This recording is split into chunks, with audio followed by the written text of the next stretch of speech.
मिलना बहुत जरूरी सतगुरु प्यारे से, मिलना बहुत जरूरी गुरुवर प्यारे से, मिलना बहुत जरूरी, मिलना बहुत जरूरी, हाँ हाँ मिलना बहुत जरूरी सतगुरु प्यारे से, मिलना बहुत जरूरी सतगुरु प्यारे से, मिलना बहुत जरूरी। हृदय में तड़प होती है जब भगत को मिलने की प्यास होती है, बिना मिले रह नहीं सकते, ऐसी अवस्था होती है। तो वो सोचता है मैं कैसे सदगुरु से मिलूं, कैसे पहुंचूं। साधन नहीं होते ना, पास में सुविधा नहीं होती। बहुत लोगों के पास गाड़ी नहीं है, बहुत लोगों के पास पैसा नहीं है, बहुत लोगों के पास टाइम नहीं है, बहुत लोगों के पास समाज की व्यवस्था होती है। बहू चाहती है कि मैं मिल आऊँ तो सास और ससुर का भी भय है। सास ससुर चाहे कि हम चले जाएं तो हाथ पैर गोड़ काम नहीं करते। समस्या कई होती है, कोई अकेला है कोई दुकेला है, कारण कई बनते हैं ना।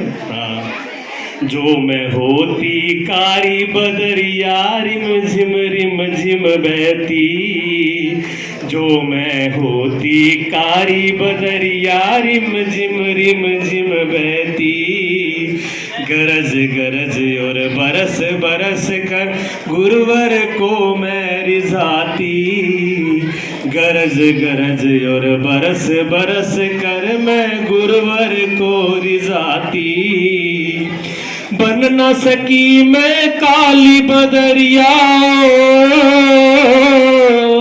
बन न सकी मैं काली बदरिया, यही मेरी मजबूरी गुरुवर प्यारे से, मिलना बहुत जरूरी सतगुरु प्यारे से, मिलना बहुत जरूरी, मिलना बहुत जरूरी, हाँ मिलना बहुत जरूरी गुरुवर प्यारे से, मिलना बहुत जरूरी।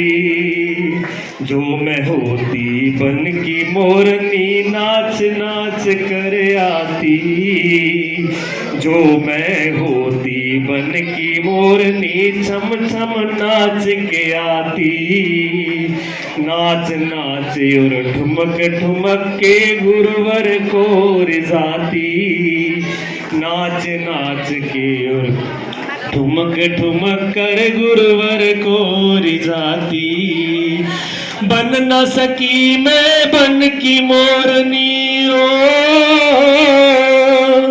बन न सकी मैं बन की मोरनी, यही मेरी मजबूरी गुरुवर प्यारे से, मिलना बहुत जरूरी सतगुरु प्यारे से, मिलना बहुत जरूरी सतगुरु प्यारे से, मिलना बहुत जरूरी, मिलना बहुत जरूरी, हाँ मिलना बहुत जरूरी सतगुरु प्यारे से, मिलना बहुत जरूरी।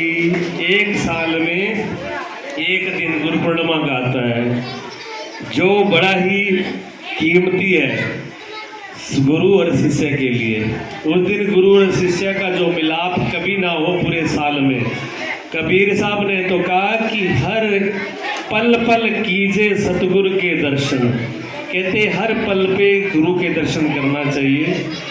तो किसी ने कहा महाराज इतनी फुर्सत कहाँ, काम बहुत होता है पल पल के लिए। तो उन्होंने कहा कोई बात नहीं, दिन में कीजिए एक बार दिन में सतगुरु के दर्शन कर लेना। तो कहा महाराज एक बार, या रोटी खावे की फुर्सत ना है, आप कह रहे एक बार कर लीजिए। तो कबीर साहब ने कहा अच्छा ऐसी बात है तो आप एक दिन छोड़ के कर लीजिए। तो उसमें एक और महापुरुष खड़े हो गए, उसने कहा महाराज हम तो दूर बहुत है, एक दिन में तो ना कर पाएंगे, 4 किलोमीटर पे घर है हमारा। तो कबीर साहब ने कहा ऐसा फिर एक दिन में नहीं होता तो सप्ताह में, एक हफ्ते में एक बार दर्शन कर लेना। तभी एक बीच में फिर खड़ा हो गया, उसने कहा कि आप अगर सप्ते में नहीं कर सकते तो फिर कबीर साहब ने कहा कि पक्ष में मावस और पूर्णिमा, ये 15 दिन बाद में मावस आती है, उससे पितृदोष खत्म हो जाते हैं, पूर्णिमा आती है, देवदोष खत्म हो जाते हैं। तो एक पूर्णिमा को और एक मावस्या के दिन अपने सदगुरु के दर्शन कर लेना चाहिए। लेकिन फिर उसमें भी एक हमारे जैसा आलसी खड़ा हो गया। उसने कहा महाराज पक्ष बड़ा धंधा होता है और बड़ी दूर से आना पड़ता है, घर में बड़ी झंझटें हैं, ऐसे कैसे हो सकता है, इतने टाइम में तो हम नहीं कर पाएंगे। तो कबीर साहब ने कही फिर ऐसे करो 6 महीने में कर लेना। 6 महीने में भी नहीं तो कबीर साहब ने कहा एक दिन साल में आता है, वो है व्यास पूजा गुरु पूर्णिमा, जो आज का दिन है, सबसे कीमती दिन। तो एक ने कहा महाराज अगर कोई हारी बीमारी कोई ऐसी भी बात हो जाए और उसमें ही ना कर पाए तो कबीर साहब ने कहा ढक्कन में पानी रख लियो, नाक डबो के मर जाइयो, कोई फायदा ना है जीवन का। ऐसे जीवन से क्या फायदा है, फिर तो रट्टा ही खत्म करो अगर तुम साल में भी दर्शन नहीं कर सकते। अच्छा गौर से सुनना, थोड़ा थोड़ा गौर से सुनना, देखो शब्द कितने भाव प्यारे हैं। आपको ये लग रहा है जैसे ये कड़ी हम बोल रहे हैं, भगत के हृदय की भाव है, जो मैं होती बन की मोरनी छम छम नाच के आती, और क्या ठुमक ठुमक कर नाच नाच के गुरुवर को मैं रिझाती। क्या कोई औखी बात है इसमें? कोई लग रहा है आपको, कोई आपको ऐसा लग रहा है कि इसमें बहुत कठिन बात है? बिल्कुल सरल शब्द एकदम ऐसे लग रहे हैं ना, लेकिन मैं ये बात कह रहा हूँ कि बहुत कठिन है ये बात मैं कह रहा हूँ कि ये जो आपको जितने सरल दिख रहे हैं वो शब्द सरल नहीं है। ये जितना सरल होता है उतना कठिन होता है, ये बात समझ लेना। भगवान को उपलब्ध करना सबसे ज़्यादा सरल है, सदगुरु को मिलना सबसे ज़्यादा सरल है। कोई सिक्योरिटी नहीं है, कोई बंधन नहीं है, लेकिन वही कठिन होता है। बिल्कुल सीधे सीधे शब्द हैं, बन की मोरनी। अच्छा मोर को क्यों चुना, विचार कीजिए। भगवान कृष्ण ने मोर को अपने मुकुट अपने शीश पे रखा है। जिसको भगवान भी अपने शीश पे रखते हो, क्या आप उनकी कीमत कम समझ रहे हो? हैं? मोर जो है अछूता होता है, एक तो बात ध्यान में रखना। मोर पंख जो है निर्लेप होता है, अछूता होता है, कोई चीज उसमें छूती नहीं है। अगर आपका हाथ कोई चीज कई बार जल जाती है तो डॉक्टर साहब बोल देते हैं कि रसोई में छोंक मत लगाइयो, नहीं तो ये जो जला हुआ है ये बढ़ेगा, कम नहीं बढ़ेगा। लेकिन घर में अकेली है, कोई दूसरा है ही नहीं, तो क्या भूख मरे? तो माताएं क्या करती है, मोर पंख बांध लेती हैं, और मोर पंख बांध करके छोंक लगाती है, वो बढ़ता नहीं है। किसने किया ये बताओ? नहीं किया तो करके देख लेना प्रैक्टिकल। जिसका किसी का हाथ कोई ऐसी बात हो जाए तो मोर पंख उसको बढ़ने नहीं देता। अच्छा, और क्या मोर पंख निर्लेप है। हम लोग लिप्त हो जाते हैं संसार में, मोह में, संसार के बंधनों में, आसक्ति में, तुरंत अपने आप को बांध लेते हैं। लेकिन मोर जो है असंग है। और दूसरी बात, एक और विशेष बात है, आप लोग जो सृष्टि हो रही है संसार में, ये कलयुग में सृष्टि कैसी है? मानसिक सृष्टि नहीं है। ब्रह्मा जी ने मानसिक सृष्टि की रचना करी थी, लेकिन मनु और शत्रुपा के बाद में, अगर भागवत सुना आपने, तो मनु और शत्रुपा के बाद में सृष्टि मैथुनी शुरू होती है। मान ली पति पत्नी के जोड़े से, नर और पुरुष के जोड़े से सृष्टि शुरू होती है। उसमें वासना का विकार होता है, लेकिन मोर का संबंध ऐसा नहीं होता है। मोर बाल ब्रह्मचारी है। मोर ब्रह्मचारी के व्रत में रहता है, मतलब कामनाओं से वासनाओं से छूटा हुआ है। और मोर में कितने रंग हैं? मोर के अंदर सभी प्रकार के रंग समाये हुए हैं।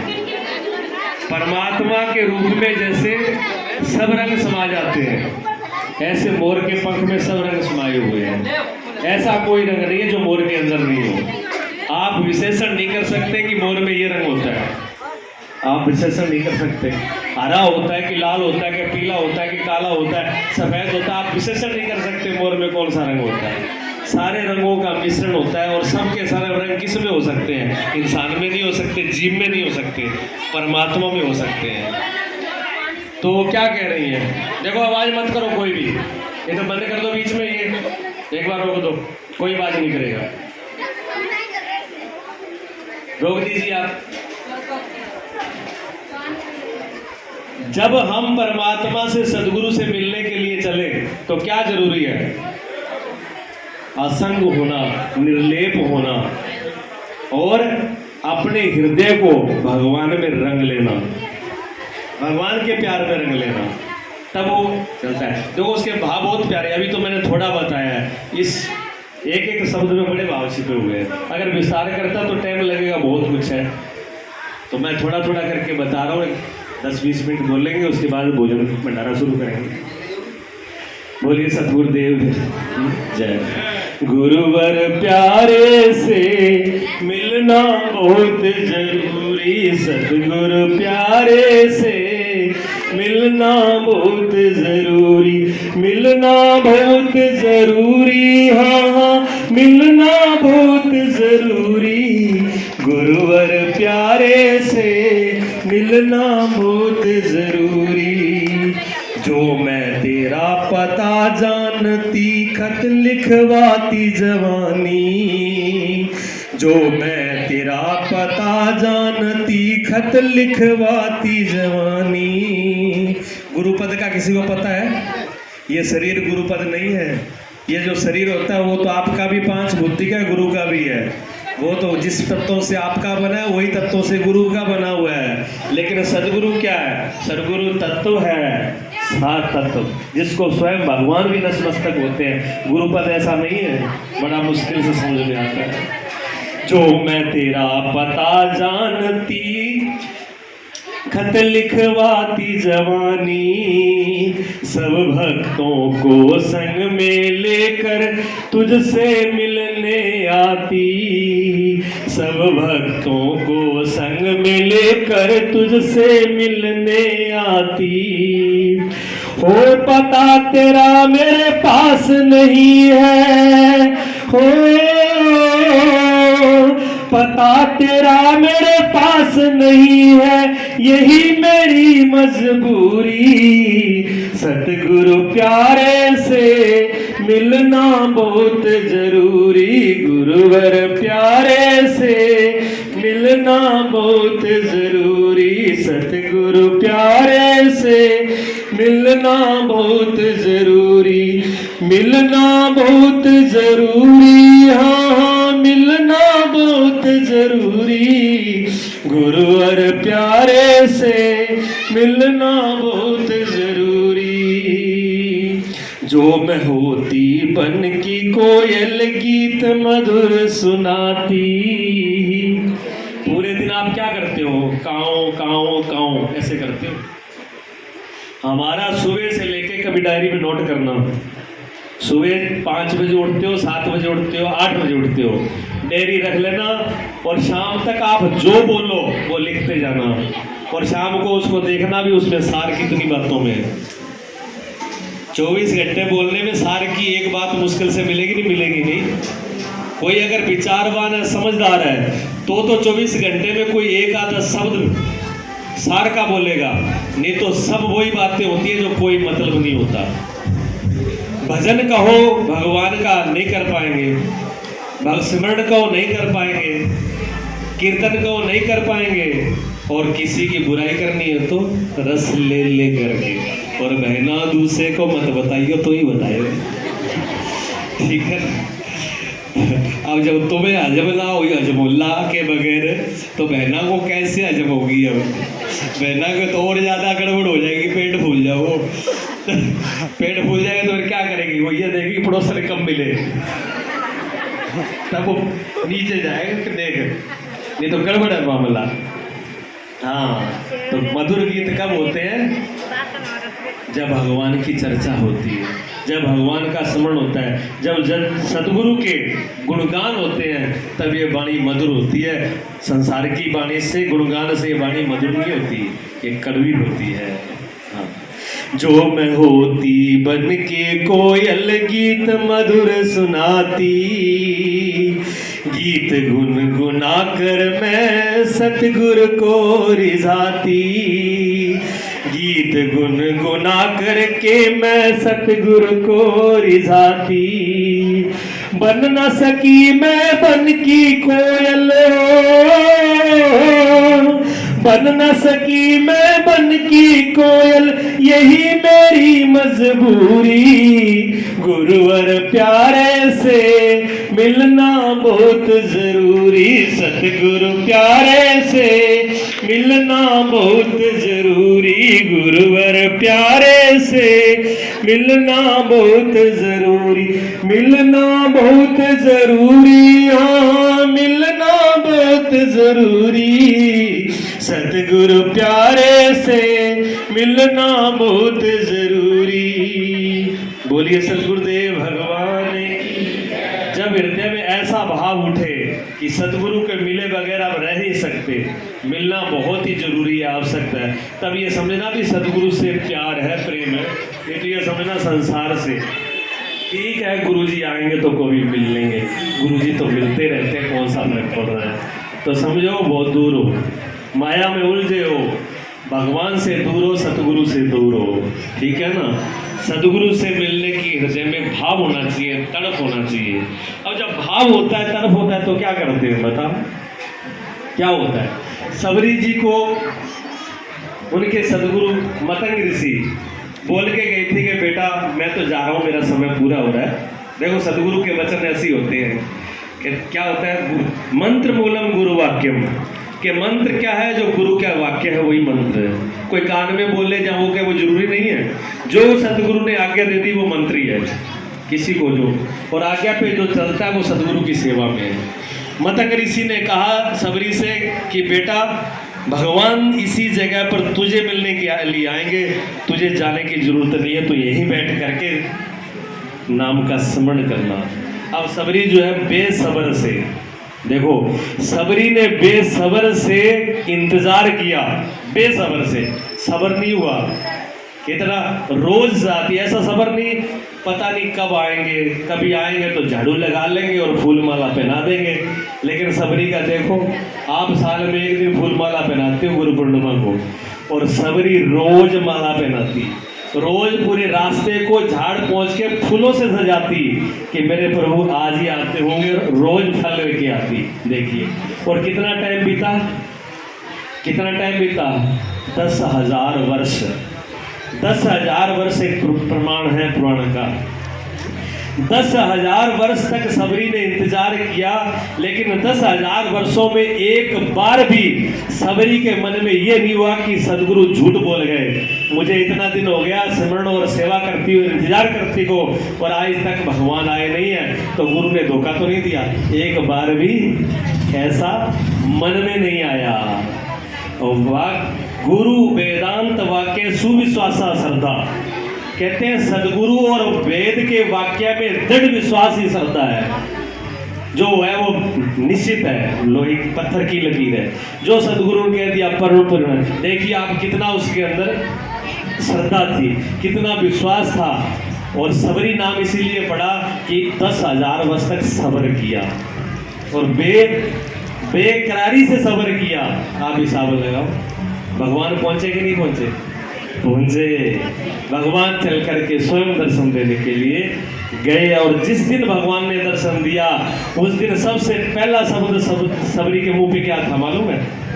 सबसे पहला शब्द क्या बोला? रामायण पढ़ के देखना, जहां पर मिलन होता है राम जी का सबरी से।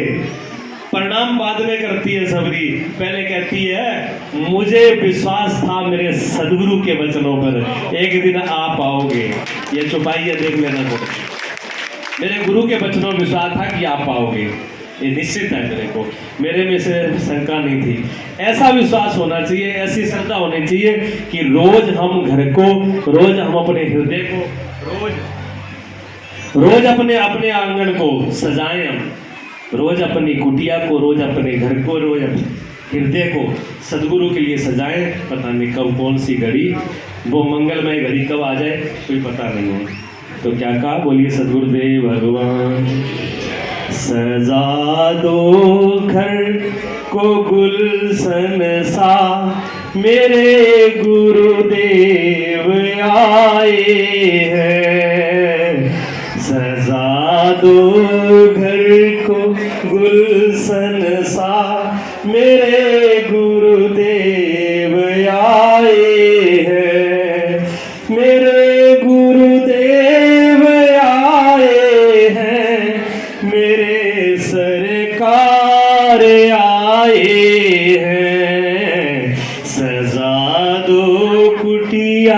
को गुलशन सा मेरे गुरुदेव आए हैं। और क्या पखारो इनके चरणों को बहाकर प्रेम की गंगा। पखारो इनके चरणों को बहाकर प्रेम की गंगा। बहाकर प्रेम की गंगा बिछा दो अपनी पलकों को मेरे गुरुदेव आए हैं। सजा दो घर को गुलशन सा मेरे गुरुदेव आए हैं। मेरे गुरुदेव आए हैं, मेरे सरकार आए हैं। उमड़ आई मेरी आंखें देख कर अपने गुरुवर को। उमड़ आई मेरी आंखें देख कर अपने गुरुवर को। देख कर अपने गुरुवर को हुई रोशन मेरी गलियां। हुई रोशन मेरी गलियां मेरे गुरुदेव आए हैं। मेरे गुरुदेव आए हैं। मेरे गुरुदेव आए हैं। सजा दो घर को गुलशन सा मेरे गुरुदेव आए हैं। तुम आकर यूं नहीं जाना मेरी इस सुनी दुनिया से। तुम आकर यूं नहीं जाना मेरी इस सुनी दुनिया से। कहूँ हरदम यही सबसे। कहूँ हरदम यही सबसे मेरे गुरुदेव आए हैं। सजा दो गुलशन सा सजा दो घर को गुलशन सा मेरे गुरुदेव आए हैं। मेरे गुरुदेव आए हैं। मेरे सरकार आए हैं। बोलिए सतगुरुदेव भगवान की। ऐसा सजाया किसने? सबरी ने। सबरी ने घर को ऐसा सजाया, रोज सजाया कि मेरे सतगुरु मेरे प्रभु पता नहीं कब आ जाए। और एक बात ध्यान में रखना, जिस दिन हृदय सुंदर सज जाता है, जिस दिन हृदय में कूड़ा कबाड़ नहीं रहता संसार का, इच्छाओं का, वासना का, मोह का, ममता का, मेरा का, तेरे का, ईर्षा का, ये जिस दिन ये कचरा साफ हो जाता है, झाड़ू लग जाती है, उस दिन भगवान आते नहीं, वहीं पर प्रकट होते हैं, वहाँ मौजूद है। जब घर को हम जमीन में से जब जल निकालते हैं ना, बोरिंग करते हैं, ट्यूबवेल लगाते हैं, नल लगाते हैं, तो क्या पानी कहीं से लेके आते हैं? पानी तो पहले ही वहाँ होता है, सिर्फ कूड़ा ही तो हटाते हैं। जो मिट्टी है, कंकड़ है, पत्थर है, रुको हटाएगा, कंकड़ पत्थर हटाए जाते हैं, पानी वही मौजूद होता है।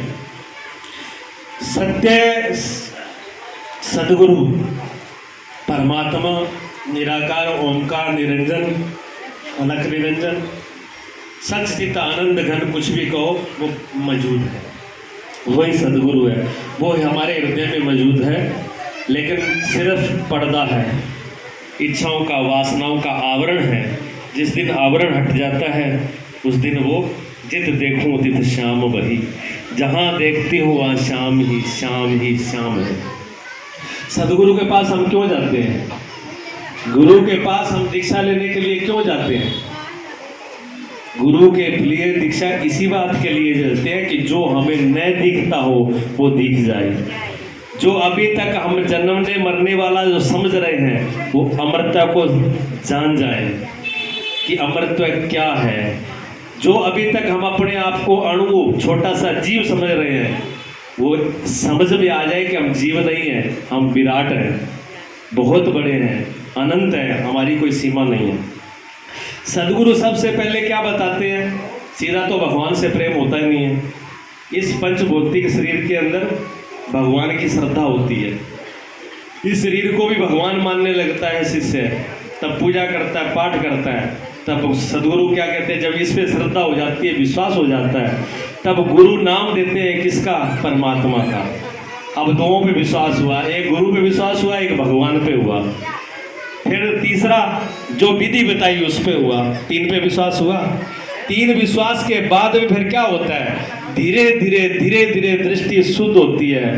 फिर क्या है? पत्थर में भी भगवान दिखता है, फिर पेड़ में भी भगवान दिखता है, फिर जंगल में भी भगवान दिखता है, फिर तुलसी में भी, पीपल में भी, पेड़ पौधों में भी, नदियों में भी, चांद तारों में भी।